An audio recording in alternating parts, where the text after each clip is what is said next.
Das Pantanal ist ein abgelegenes Paradies im Norden von Paraguay.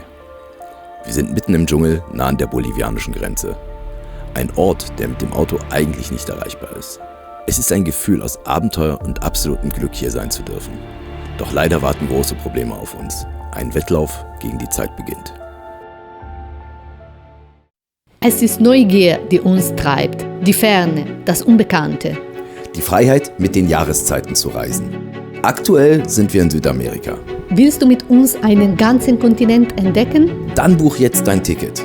Was kostet das? Nichts natürlich, ist gratis. Na dann, bin ich dabei.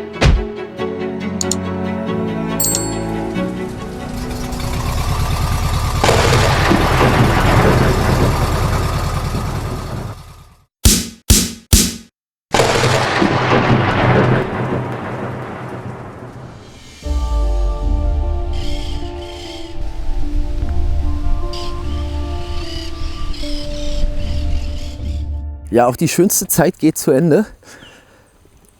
Hier ist das absolute Paradies. Pantanal ist, also Paraguay reisen ja wirklich nicht viele Leute her, was total schade ist und wir können es überhaupt nicht verstehen, weil der Reichtum an Natur, das ist unglaublich. Sowas kennen wir nicht. Also so viele Vögel wie hier rumfliegen, so viele Viecher, so viele Affen und Geschrei und Töne und einfach nur geil.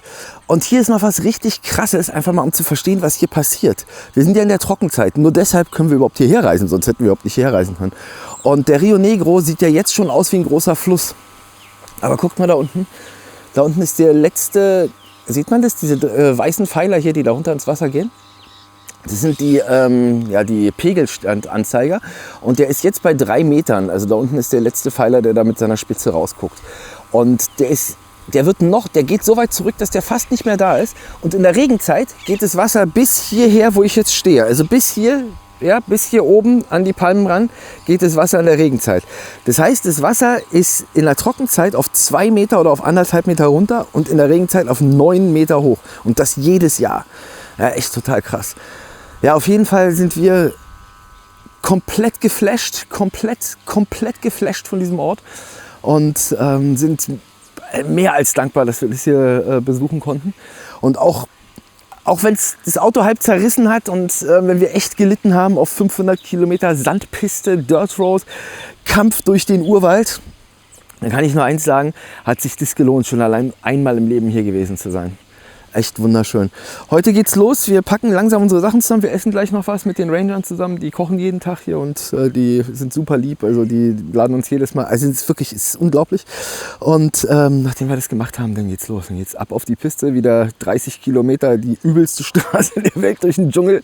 Und dann haben wir nochmal 130 Kilometer bis zum nächsten Bankautomaten. Weil wir sind wirklich komplett alle. Es gibt nichts mehr. Es gibt kein Geld mehr. Also wir haben keine Guarani mehr. Wir haben kein Wasser mehr. Wir haben kein Essen mehr. Wir sind leer. Reservekanister habe ich gerade eingefüllt, 20 Liter, 120 Kilometer, sollte hinhauen. So. Ja, ihr seht ja, Chaos.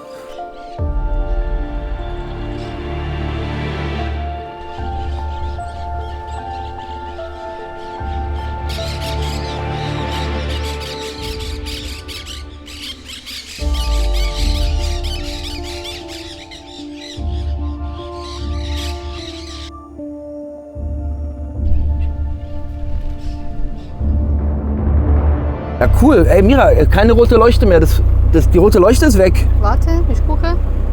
Apaga el motor, sale humo! Was? Rauch? Mann, scheiße, echt! Scheiße! Ja, ihr Lieben, jetzt haben wir einen richtigen Scheiß. Wir mussten ja so waghalsig sein, hierher zu fahren. Wie gesagt, ich habe ja schon gesagt, ihr könnt uns bescheuert nennen. Die Lichtmaschine ist komplett im Arsch. Die dampft, da kommt der Lack von den einzelnen Windungen verdampft gerade. Das heißt, die brennt durch. Und das bringt uns so nicht weiter. Wir werden die Lichtmaschine jetzt abklemmen, weil sonst knallt uns hier die gesamte Elektrik durch. Das geht nicht, wir müssen hier weg. Wir haben kein Wasser mehr, wir haben kein Essen mehr, kein gar nichts. Ich klemme die Lichtmaschine jetzt ab, isoliere den Pol, mache den irgendwo dran fest und dann fahren wir nur über unser Solar und unsere Batterie bis in die nächste Stadt. 200 Kilometer ohne Lichtmaschine. Wahrscheinlich klemme ich noch die ganzen Lichter hinten ab, damit wir keinen Stromverbrauch haben und dann sollten wir da irgendwie hinkommen. Ich muss hier weg. Wir können ja nicht mal einen Abschleppdienst hier rufen. Scheiße. Gut, also Notlösung, Lichtmaschine weg.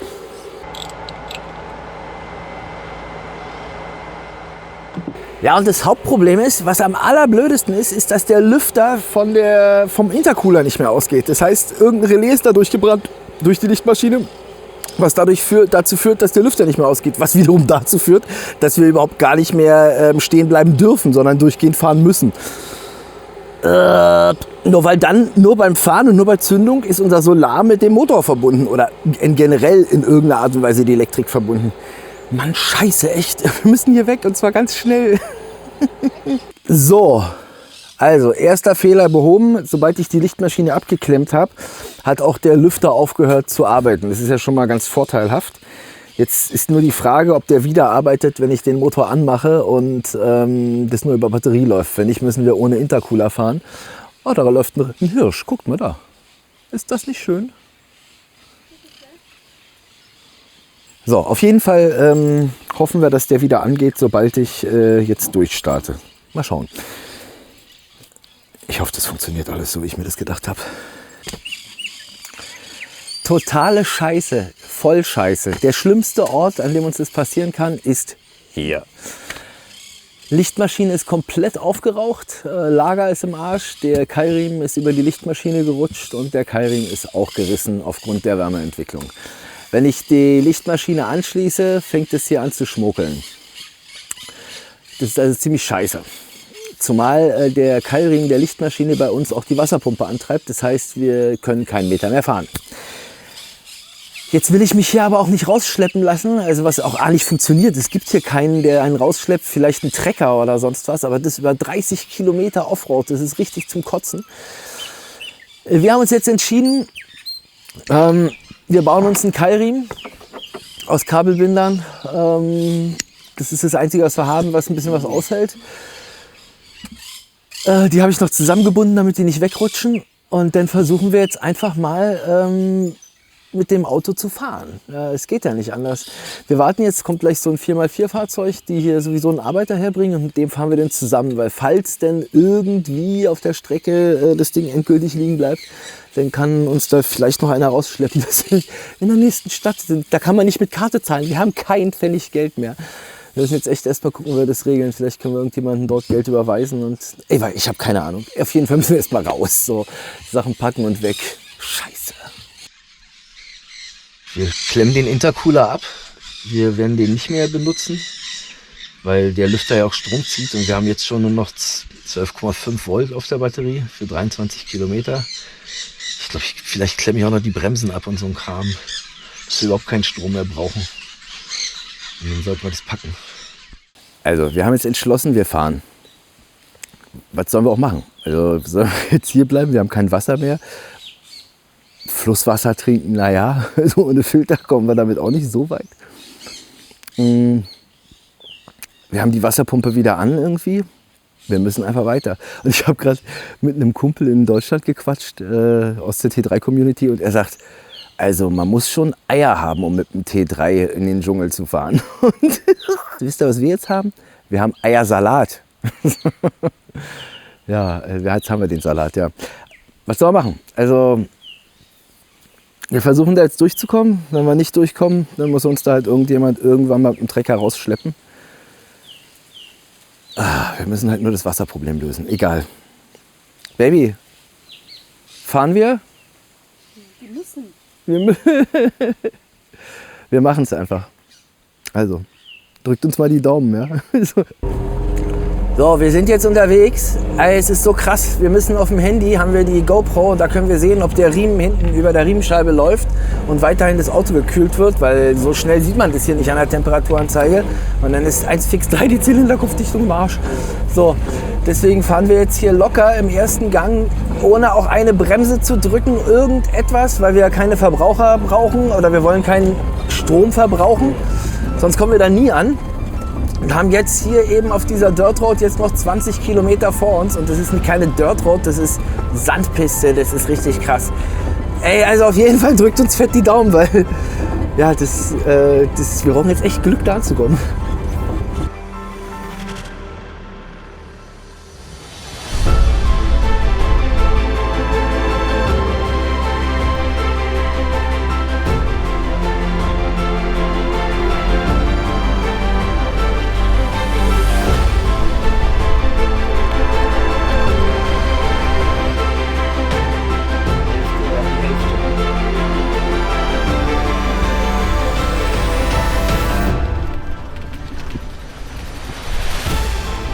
Wir haben zum Glück noch Derlis hinter uns. Er ist der Bruder von einem der Parkranger und gibt uns eine gewisse Sicherheit, falls wir aus eigener Kraft nicht mehr weiterkommen. Hola, buenas. Bien, bien. Es wird immer dunkler. Wir haben es bis zum ersten Tor jetzt geschafft. Das heißt, es sind jetzt noch 6 Kilometer, aber das Licht geht weg. Wir haben ja auch kein Licht. Ich kann ja kein Licht einschalten. Wir haben ja keinen Strom. Das heißt, wir müssen jetzt hier über diesen echt fiesen Weg im Dunkeln fahren. Und es geht jetzt noch mindestens 20 Minuten.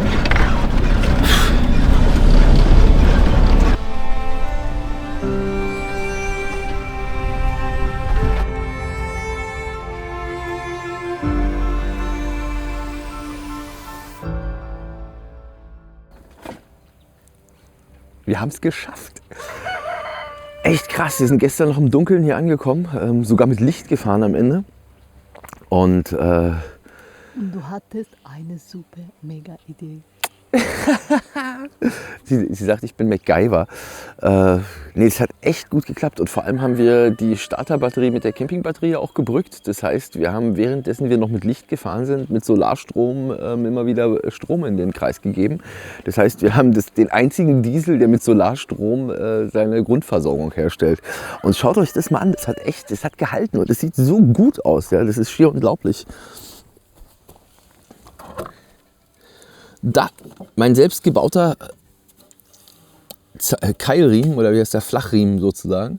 Und der hat sich echt kein bisschen verzogen, nichts verschoben, kein gar nichts. Ich meine, wir haben es ja die ganze Zeit beobachtet auf der GoPro, dass nichts passiert, dass das Auto nicht überhitzt. Absolut mega cool. So, und jetzt müssen wir hier trotz alledem, also wir haben jetzt eine Chance, vielleicht kriegen wir hier einen Generator ran. Ob wir den, müssen wir gleich gucken. Hier sind Leute, die meinten, hier gibt es einen Golf, der hier steht, ein Alter, vielleicht haben wir Glück. Wenn nicht, müssen wir generell weg, weil wir haben kein Geld, wir haben kein Wasser mehr, wir haben letztes Trinkwasser gerade den Hunden gegeben und wir haben nichts mehr. Wir sind wirklich komplett am Ende und das bedeutet für uns, dass wir hier einfach weg müssen, weil wir können hier nicht mit der Karte zahlen. Wir haben jetzt noch $100 in der Tasche und versuchen jetzt gleich mal im Laden den zu überreden, uns einen scheiß Kurs zu geben, aber wenigstens uns irgendwas zu geben und dass wir hier nicht völlig leer ausgehen. Aber in dem Rahmen fällt mir gleich noch was ein. Jörg, hier kommt das Danke für deine edle Spende bei PayPal. Wilma hat sich total gefreut und hat jetzt einen geilen Sternchenfressnapf. Wilma, bist du glücklich? Ja, ne, bist du glücklich. Ach du Scheiße, da hinten kommen Hühner an. Wilma und Mali sind. Gleich geht's hier los, die wilde Hatz. So, da kommt jetzt auch schon unser Essen. Zum Glück. Kommt mal her, Jungs. Einen von euch nehme ich mir jetzt. Komm mal her, einen will ich jetzt haben. Dich da, du Grauer, du siehst gut aus. Dich will ich futtern. Kommst du jetzt mal? Ja, genau, bleib mal stehen. Das machst du sehr gut. Babo da, jetzt guck mal, die Babo kommt. Dank Pedro, einem der Parkranger, können wir doch noch unsere Dollars in Guarani wechseln. Pedro hatte seinen freien Tag und hat uns durch Zufall hier gefunden. Er hat uns Esteban vorgestellt und der hat uns einen sehr fairen Wechselkurs gegeben. So konnte Björn etwas zu essen für uns kaufen. Essen! ¿Encontraste algo bueno? Ja. Brötchen und Schinken. Überhaupt irgendwas. Und Fleisch für die Hunde. Und Wasser. Und Bier. Bier, ganz wichtig, Bier. Wir müssen ja noch einen Tag hier warten auf dem Feld. Ja, hab ich alles. Gut. Leider gab es hier in Bahia Negra keine Lichtmaschine für uns. Wir brechen deshalb mit dem ersten Licht auf in Richtung Fernheim und hoffen, dass wir dort mehr Glück haben.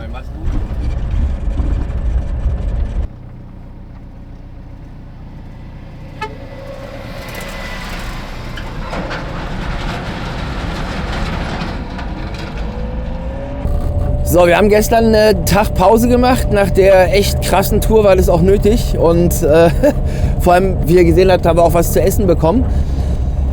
Der Typ, der uns das Geld getauscht hat, Esteban, super netter Herr, der ist heute zum Glück auch auf derselben Straße hier unterwegs. Der fährt eine Stunde nach uns los. Das heißt, wenn wir jetzt liegen bleiben oder irgendwas passiert, dann haben wir jemanden, der uns abschleppt. Weil sicher ist ja nicht, dass wir ankommen. Wir haben ja immer noch dieselbe Situation. Wir haben Kabelbinder hinten drin, mit denen die Wasserpumpe verbunden ist. Und mit denen fahren wir jetzt schon seit über 70 Kilometern. Wir kontrollieren die durchgehend am Handy. Wir sehen die auf der Kamera. Das heißt, wir haben komplette Kontrolle. Und in dem Augenblick, wenn der Kabelbinder abfliegt, in dem Augenblick, wo der abfliegt, machen wir natürlich den Motor aus, machen neue Kabelbinder und versuchen weiterzukommen.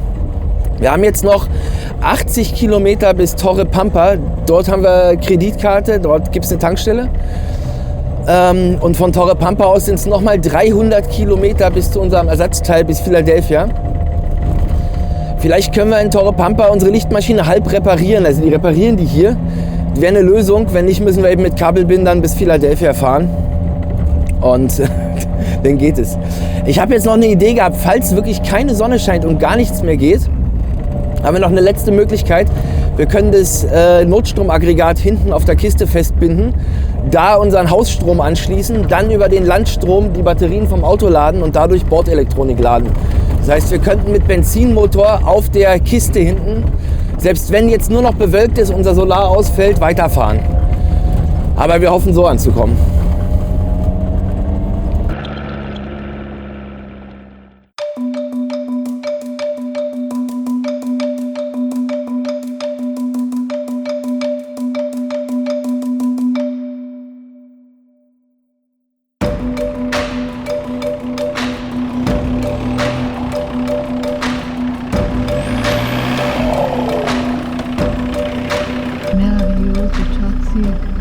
Tiene un anillo rojo al cuello, la cabeza el beco negro, ahora he hecho la pipí.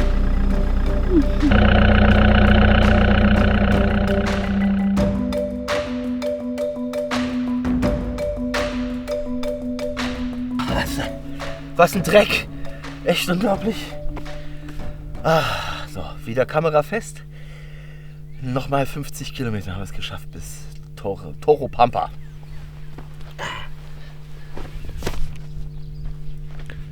Hier ist die Wasserpumpe, die Riemenscheibe und hier ist unsere super tolle Montage. Und solange da hier was zu sehen ist, passt's. Vamos.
So, ihr könnt uns ja weiterhin für verrückt halten, aber wir wollen hier weg. Wir haben Torre Pampa geschafft. Wir sind da die 120 Kilometer hingekommen, weitestgehend ohne Probleme. Und jetzt kommt der Witz. Wir laden auf. Wir haben auf einmal mehr Energie in der Batterie als vorher. Das heißt, unser Solar produziert mehr, als wie wir beim Fahren verbrauchen. Das wiederum bedeutet, uns sind ja gar keine Grenzen gesetzt. Wir müssen nicht aufladen, stehen bleiben, anstecken, nix. Deswegen fahren wir jetzt gleich weiter bis nach Menno, also bis nach Philadelphia. Sind es jetzt so 240 Kilometer. Ich weiß nicht, ob wir das heute schaffen, aber wir versuchen so weit zu kommen wie möglich, um dann eben sicher, safe zu sein. Und ja, da kriegen wir dann auch unser Ersatzteil. Tag! Und es gab Früchte.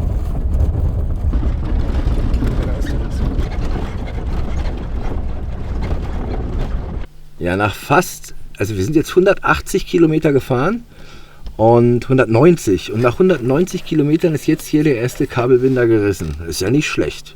Was eine Leistung, oder? Ja. 190 Kilometer. Machen wir neu, ne? Mhm. Also der Prototyp hat lange gehalten. Ich glaube, ich melde das Ding zum Patent an. Über 200 Kilometer mit Kabelbindern die Wasserpumpe betrieben. Hammer. Jetzt haben wir neu gemacht, neue Kabelbinder, einen neuen sozusagen Keilriemen da rein und hoffen, dass der wenigstens die Hälfte der Zeit hält wie der erste. Dann sind wir ja schon ein ganzes Stück weiter. Das müssten jetzt noch so unter 200 Kilometer sein. Dann sind wir wieder in Philadelphia und da haben wir alles. Und da wollen wir hin. Und wir hoffen, dass wir das schaffen. Also mit der Anzahl von Kabelbindern, die wir haben, schaffen wir das. Aber ich habe auch keinen Bock, alle 50 Kilometer unterm Auto zu liegen. Völlig verdreckt und verstaubt. Und ja, was soll ich sagen? Eine harte Tour. He preparado un nuevo mate. Lo que nos regalaron, creo Diana Undita, ¿no? Ja. Este? Ja. Con barbacoa sabor. Vamos a ver cómo es.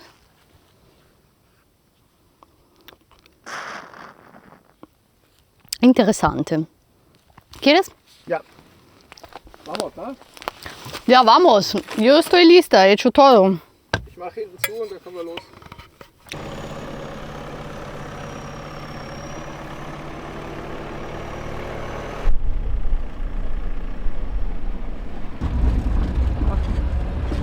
Asfalto! Echt, ey. Oh mein Gott!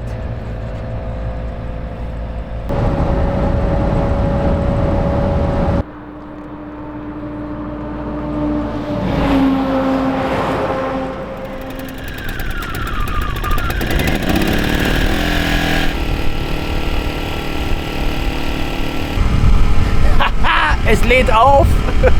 Ein Auto zum Aufladen.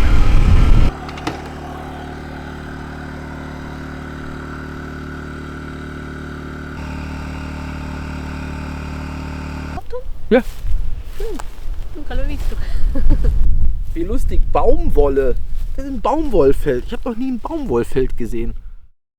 Wir entschieden, die letzten Kilometer bis Fernheim im Dunkeln zu fahren. Damit wir die Kabelbinder weiter kontrollieren können, installieren wir eine Lampe im Motorraum.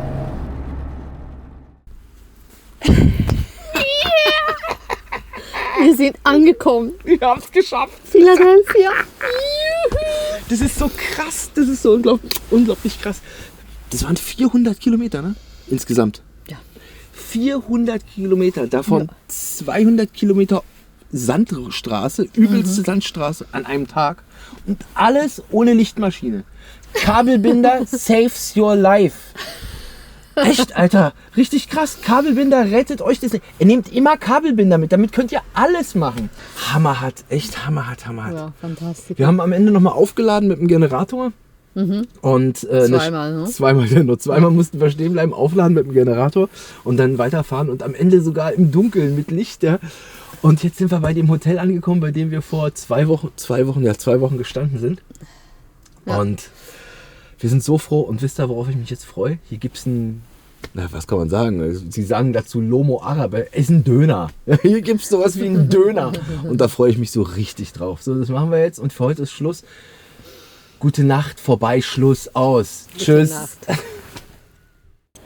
So, wir haben eine Lösung für unsere Motorprobleme. Es gibt eine Lichtmaschine für uns in Asunción und die hätten sie auch hierher geschickt. Philadelphia ist von Asunción ca. 400 Kilometer weit weg. Jetzt kommt die aber erst in 5 Tagen und das verzieht unseren Zeitplan total.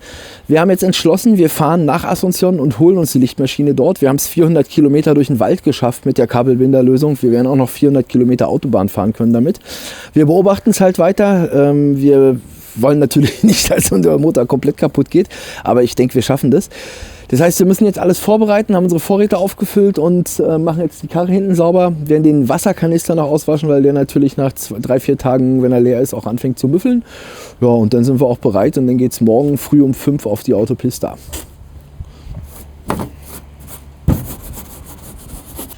Jetzt habe ich erstmal noch meine Lieblingswurst gekauft, weil so schnell kommen wir an deutsche Wurst jetzt auch nicht mehr ran. Die ist hier wirklich in Fernheim. Boah, das ist so dermaßen lecker. Wir montieren jetzt unterm Auto wieder die Kamera. Wir haben 400 Kilometer vor uns bis Asunción. Da wartet auf uns die Lichtmaschine.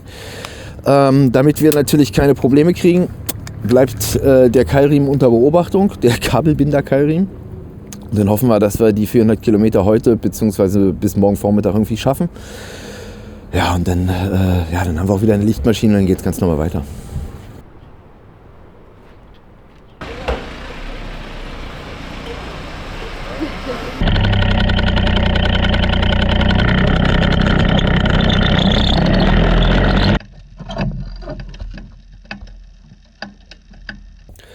Zehn Kilometer. Also wir haben es jetzt echt geschafft, aus Wernheim 10 Kilometer rauszufahren.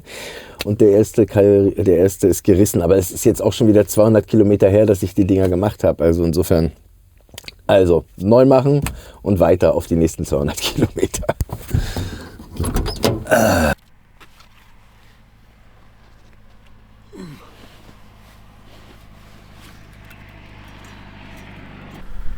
Du bist immer schneller. Ja, aber diesmal ist, glaube ich, nicht so gut. Also diesmal habe ich die 3 Verschlüsse direkt nebeneinander, da wird der Ring dicker. Ich glaube, beim nächsten Mal muss ich wieder anders machen.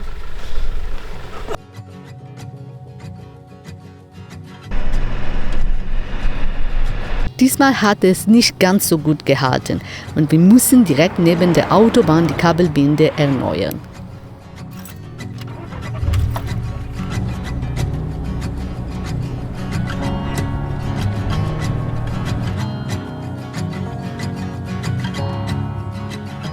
Ja, noch 50 Kilometer und der nächste Ring ist dran.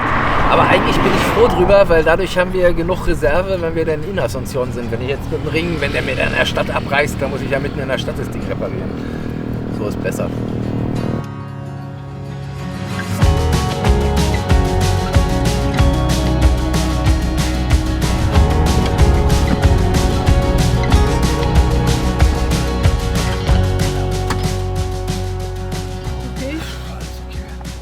Weiter geht's.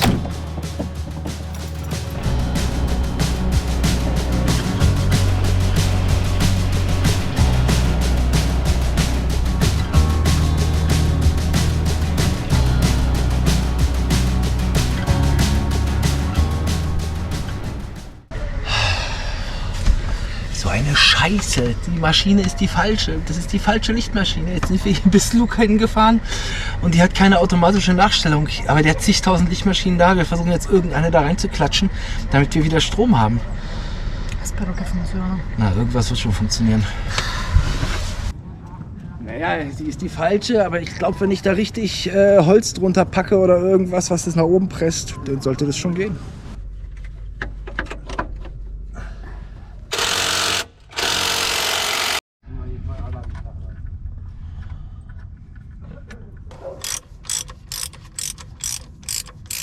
Gracias. Gracias. ¿Probamos? Sí, probar. ¿Qué pensáis? ¿Funciona? Sí.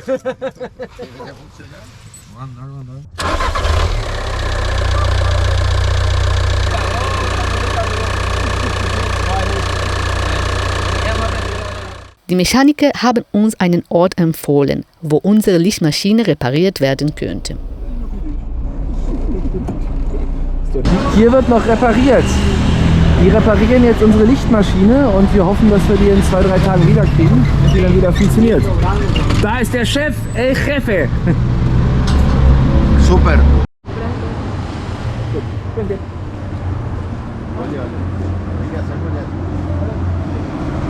Muchas gracias. Un placer y bienvenido a Paraguay. Ja, me encuentro muy bien aquí. Me encanta que hacen todo otra vez en orden. ¿Verdad? Que no compran siempre nuevo. In Alemania compran solo nuevo. Sí, solo no. So, wir lassen jetzt unsere Lichtmaschine hier für 1-2 Stunden, je nachdem wie lange das hier dauert. Und die können die echt reparieren, total geil. Super. Und jetzt fahren wir noch zu einem Ort, wo wir checken können, ob wir genug Getriebeöl drin haben, weil wir klingen so ein bisschen komisch, wenn wir gegen das Getriebe auflaufen. Mal gucken, vielleicht fehlt da ja was. Sieht auch so ein bisschen aus, als ob wir was verlieren. Lassen wir das nochmal auffüllen und dann sind wir wieder fit für die nächsten 500 Kilometer? 1000? 10.000? Mal schauen.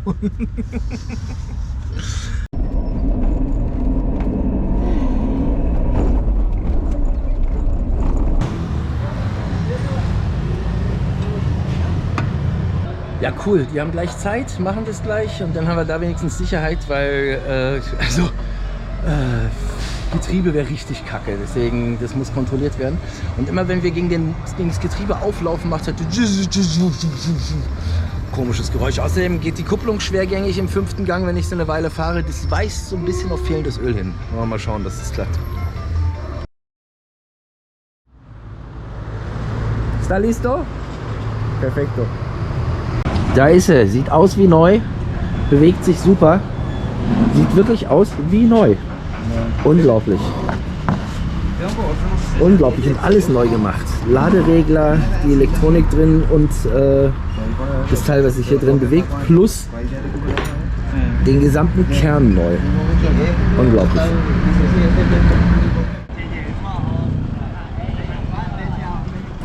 Wo steht man in der Stadt? Wo steht man sicher in einer riesigen Stadt wie Asunción? Zumal es gibt bestimmt viele Orte, wo man hier stehen kann, aber es gibt auch viele Orte, an denen man nicht stehen kann. Und wir haben bei Overlander jetzt einen Platz gefunden. Das könnt ihr euch nicht vorstellen. Wir stehen also direkt vor der Polizia Nacional, direkt davor. Ihr könnt auch mal hinter mir gucken, da ist alles voll mit netten, hilfsbereiten Beamten. Und das Schöne ist, dass wir hier sogar Strom nehmen dürfen. Also wir sind direkt davor. Und stehen hier mit unserem Wagen natürlich komplett sozusagen sicher. Also das Lustige ist, hier ist alles voll mit Campern. Also hier ist ein Campingwagen nach dem anderen und die stehen hier alle in Reihe und Glied. Schaut euch das mal an.